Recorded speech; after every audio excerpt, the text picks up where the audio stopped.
রথযাত্রা উপলক্ষে এইরকম মুচমুচে খাজা বা গজা বানানো যেতে পারে খুব সহজেই। হ্যালো এভরিওয়ান, আজ তোমাদের সাথে খাজা বানানোর রেসিপি শেয়ার করব। আশা করি তোমাদের সবার ভালো লাগবে। নিয়ে নিয়েছি ছোটো বাটির 2 বাটি ময়দা, একটু নুন আর 1 চামচ ঘি দিয়ে জল দিয়ে ভালো করে মেখে নিয়েছি। এইবার 1 চামচ চাল গুঁড়ো, 1 চামচ ঘি ভালো করে মিশিয়ে রেখেছি। বানানোর জন্য 1 বাটি চিনি, 1 বাটি জল, একটা লেবুর স্লাইস আর কিছুটা এলাচ গুঁড়ো দিয়ে ভালো করে ফুটিয়ে নেব। রসটা হালকা চিটচিটে মনে হলে নামিয়ে রাখতে হবে। রাখা ময়দাটা ছোট ছোট লেচি কেটে নেব আর লেচিগুলো রুটির আকারে বেলে নেব। 2 বাটি ময়দা থেকে আমার 6টা রুটি হয়েছিল।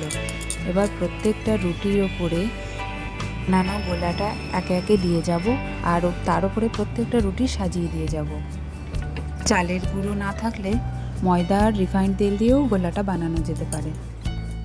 প্রত্যেকটা রুটি সেম প্রসেসে সাজানো হয়ে গেলে রুটি বেলনার মতন এভাবে পেঁচিয়ে নেব।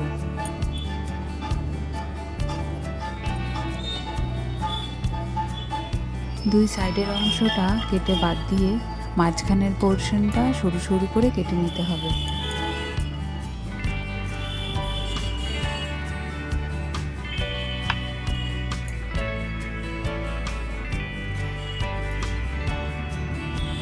একটু গুঁড়ো ছড়িয়ে হালকা চাপে বেলনার সাহায্যে একটু বেলে নেব।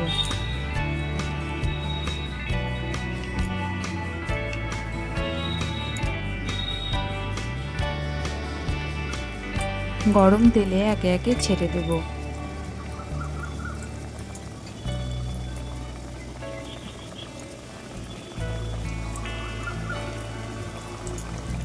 তেল থেকে ভেসে উঠলে উল্টে দেব।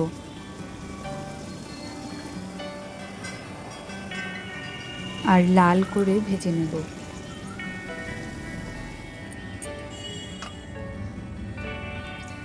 বাকিগুলো একে একে ভেজে নেব।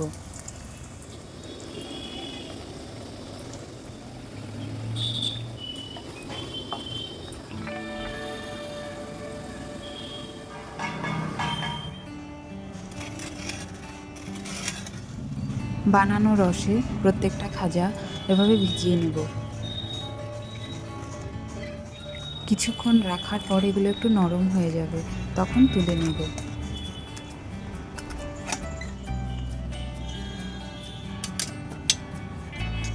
ভালো লাগলে লাইক ও শেয়ার করবেন।